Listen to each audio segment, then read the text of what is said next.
bonjour à toutes et à tous. Oui, alors moi je viens vous parler de logement. Je suis très content que le thème tourne autour de la question du cercle vertueux, alors qu'on parle de pauvreté, alors qu'on parle d'exclusion. Le décor, je le plante en quelques chiffres, mais vous le connaissez, je crois que c'est plutôt intéressant de comprendre comment on peut en sortir. Le décor autour de la pauvreté et du mal-logement, il n'est pas bon. 8,8 millions de pauvres aujourd'hui dans notre pays, 1 million de plus en 10 ans. 3,8 millions de personnes mal logées, c'est-à-dire qui n'ont pas de logement du tout, ou qui vivent dans des logements, comme Audrey Pulvar vient de le dire, mais de mauvaise qualité, dangereux pour la santé, en surpeuplement. Et si on regarde au-delà de ces situations de mal logement dur, qui rencontre des difficultés pour se loger, parce que c'est trop cher, parce que c'est trop loin du lieu de travail, parce qu'on est menacé d'expulsion, on peut ajouter à ces 3,8 millions de mal logés 12 millions de personnes. Ça fait beaucoup. Ce qui veut dire qu'aujourd'hui, le logement est au cœur des problématiques d'exclusion dans notre pays. Ça n'a pas toujours été le cas. La cherté du logement, du coût du logement, par exemple, c'est un phénomène qui s'est accentué en quelques décennies, où maintenant c'est le premier poste de dépense des ménages. On le voit aussi avec la montée en puissance du phénomène des travailleurs pauvres. J'ai un boulot, mais je peux quand même être pauvre, ou j'ai un boulot et je peux quand même être mal logé. Donc, un phénomène qui s'accentue avec un autre phénomène, celui de la ségrégation territoriale dont vient de parler longuement Stéphane Gatignon, où effectivement on parque des populations, ou en tout cas il y a ceux qui peuvent choisir là où ils peuvent vivre, le type de logement, la ville, la proximité de leur lieu de travail, et ceux qui ne peuvent pas, ce qui pose une question de cohésion sociale majeure. Le logement a aussi une implication très forte dans l'accroissement des inégalités. Qui peut accéder à la propriété et se constituer un patrimoine aujourd'hui? Qui ne le peut pas? De la même manière, les dépenses de logement sont venues amputer le pouvoir d'achat de façon très importante pour les ménages les plus modestes, les ménages défavorisés. Et ça a un impact très important sur les autres dépenses, santé, alimentation. Donc on est aussi au cœur du processus des inégalités avec ceux qui se constituent un patrimoine et ceux qui ne le peuvent pas. Alors, pourquoi changer de politique? Pourquoi changer de posture? Pourquoi parler de cercle vertueux? D'abord parce qu'on ne peut pas laisser des gens comme ça, pas dans la 6e puissance économique du monde. On ne peut pas continuer à voir des gens mourir dans la rue. On ne peut pas continuer à voir se développer des bidonvilles comme on le voit tous les jours. On ne peut pas continuer à voir des gens qui se logent dans des logements complètement pourris, dangereux pour la santé. On ne peut pas entasser 10 personnes dans 15 mètres carrés avec toutes les conséquences que ça peut avoir sur le quotidien. C'est ça la première raison. Et c'est ça, évidemment, la motivation de la Fondation Abbé Pierre qui agit avec l'aide des donateurs qui lui font confiance. Mais le cercle vertueux, ce n'est pas que ça. C'est de se dire une autre politique du logement, qui réponde à la cherté du coût du logement, qui enfin comble le déficit de logement qui crée les tensions qu'on connaît aujourd'hui. Ça peut avoir des vertus multiples et variées, et je voudrais vous en parler. Si on régule les marchés immobiliers, par exemple, on baisse le coût du logement, on redonne du pouvoir d'achat, on permet de consommer.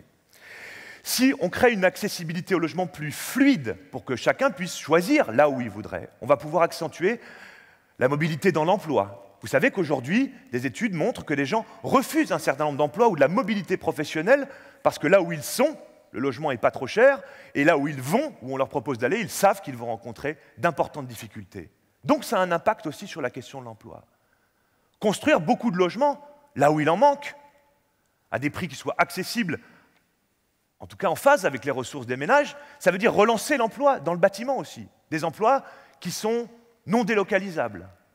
Intervenir sur la qualité des logements pour améliorer leur efficacité thermique, eh bien c'est moins de charges, alors que vous savez que les charges ont augmenté significativement ces 15 dernières années, c'est moins de charges, mais c'est aussi moins de consommation de gaz à effet de serre, en tout cas de diffusion de gaz à effet de serre, et donc ça veut dire qu'on est aussi dans un processus vertueux sur la question environnementale.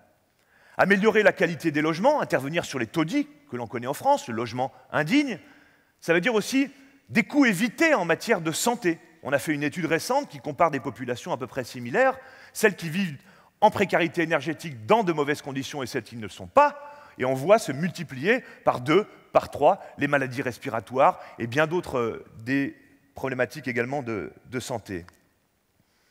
Autre phénomène vertueux, et on le sait aujourd'hui, c'est des études qui nous le montrent, être en surpeuplement dans un logement, ça veut dire de l'échec scolaire pour les enfants. Beaucoup de familles auprès desquelles on intervient, qu'on aide, eh bien font leur boulot parce qu'ils sont hébergés chez des tiers, parce qu'ils vivent dans un hôtel où il n'y a pas la place, où d'ailleurs on ne peut pas cuisiner, et ils vont faire leurs devoirs dans la cage d'escalier, dans la voiture, ou attendent d'avoir un petit coin pour le faire. Ça aussi, c'est vertueux. Améliorer les conditions de logement pour permettre aux enfants d'avoir une scolarité plus adaptée. Et puis, pour toute notre jeunesse, c'est aussi se redonner des perspectives. On rencontre dans nos enquêtes, dans nos travaux, dans les personnes que l'on aide, des personnes qui ne se mettent pas en couple parce qu'ils n'ont pas la possibilité d'accéder à un logement. D'autres qui choisissent de ne pas avoir d'enfants parce qu'ils ne peuvent pas avoir un logement qui permette d'accueillir un enfant. Donc un impact aussi sur les perspectives pour la jeunesse, les perspectives pour la vie des mois et des années à venir. C'est vrai aussi que c'est vertueux sur la question en matière de lutte contre la ségrégation territoriale. Je partage totalement l'avis de Stéphane Gatignon. On ne peut pas croire qu'on va continuer à vivre en laissant d'un côté des populations stockées, parquées, parce que c'est le seul endroit où ils ont du logement qui correspond à leur capacité financière, et puis fermer les villes, les barricader en espérant qu'ils n'arriveront pas dans les centres-villes, ceux qui viennent des quartiers. Ça ne marche pas en termes de cohésion sociale. Alors bien sûr, nous on a un héritage urbain qui explique cela, mais on a aussi une non-maîtrise des marchés immobiliers ou une non-diversification de l'habitat un peu partout, pour permettre, par exemple, à ceux qui font vivre la ville de pouvoir vivre dans cette ville. Le nombre de personnes qui font les ménages le soir à la sortie des bureaux et qui doivent faire 2h30 de transport pour entrer dans le seul quartier qu'ils ont trouvé adapté à leurs ressources. C'est évidemment très mauvais pour la cohésion de la société, c'est évidemment très mauvais pour la santé des personnes et le quotidien de leur famille. Alors, le problème, c'est que ceci paraît évident. Mais le problème, c'est que ce n'est pas comme ça qu'aujourd'hui la politique du logement, ou les politiques d'intervention en matière de lutte contre les exclusions, contre les inégalités, ou les politiques de ville inclusive, on pourrait appeler ça de nos voeux les villes inclusives, sont traitées. On aborde ça de manière extrêmement segmentée, sans intégrer cette réalité multiple, cette réalité complexe. On fait des politiques à la petite semaine, pas de continuité, pas une véritable politique fiscale qui permettrait d'agir, par exemple, sur les prix chers pour encadrer l'immobilier, encadrer le foncier, pour pouvoir focaliser les efforts de la nation en matière de logement sur les logements, aider le logement privé à vocation sociale ou le logement social tout court. Alors qu'est-ce qu'on fait ? Eh bien, on gère les urgences. On gère les urgences. Alors, on augmente le secteur de l'hébergement parce qu'on ne supporte pas que des gens vivent ou meurent à la rue. Bien sûr qu'il faut leur apporter un toit sur la tête. Mais ces secteurs de l'hébergement qui grossit année après année, c'est la faillite des politiques en amont et en aval. Je m'explique. Quand on n'intervient pas en matière de prévention des expulsions locatives, eh bien, le risque, c'est la désescalade. Le risque, c'est que les personnes basculent dans la grande précarité. Si on intervient en amont, comme on le fait, parce qu'on a des outils, eh bien, on fait la preuve que la personne, en l'accompagnant dans son logement aujourd'hui, on va essayer de lui ouvrir des droits.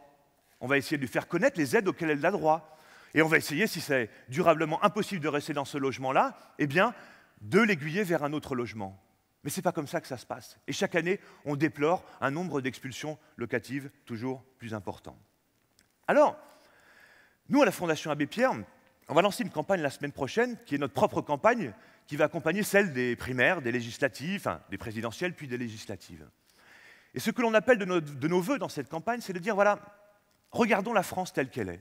Regardons cette ségrégation territoriale, regardons ces souffrances silencieuses, regardons cette pauvreté, et puis ayons le courage de s'y attaquer. Ayons le courage de s'y attaquer, ça veut dire remettre au centre de l'action publique, de la puissance publique, ceux qui sont laissés sur le bord de la route. Pas les contourner, pas faire comme si ça n'existait pas mettre une coupelle dessus, mais regarder en face cette réalité-là.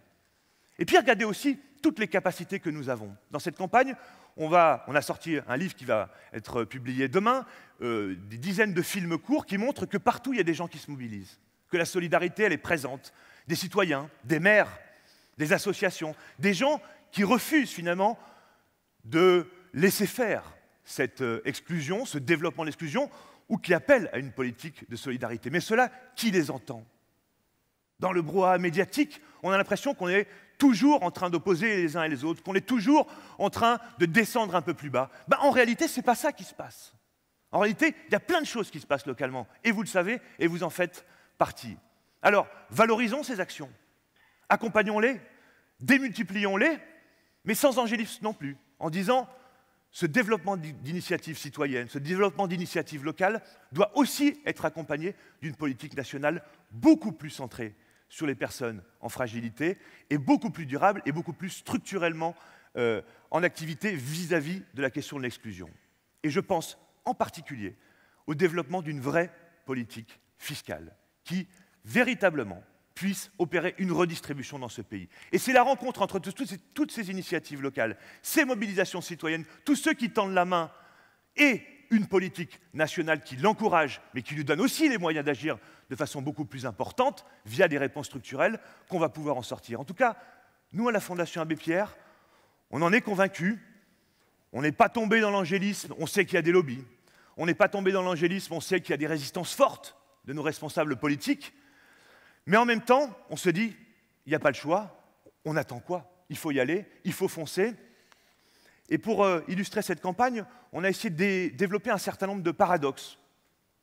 Pour essayer de dire, regardez, la réalité de la France, c'est celle-là, mais notre réalité, quant à notre capacité d'agir, c'est aussi celle-là. Je vous donne quelques paradoxes qu'on va dévoiler lundi prochain. On accueille 80 millions de touristes en France chaque année. Qu'est-ce qu'on attend pour accueillir les quelques milliers de réfugiés qui fuient la guerre? On a 3 des 5 plus grandes entreprises de bâtiments performantes dans le monde. On attend quoi pour construire les 500 000 logements dont nous avons besoin? On a une espérance de vie qui dépasse les 80 ans. On attend quoi pour intervenir, pour faire que ceux qui vivent à la rue arrêtent de mourir à 49 ans en moyenne? Donc c'est à la fois regarder la France telle qu'elle est, mais aussi se saisir des leviers qui sont à notre disposition, cette force de frappe formidable que nous avons collectivement et qu'il nous faut désormais déployer. En tout cas, nous on y croit et j'espère qu'on sera nombreux pour pouvoir pousser dans ce sens-là. Je vous remercie de votre attention.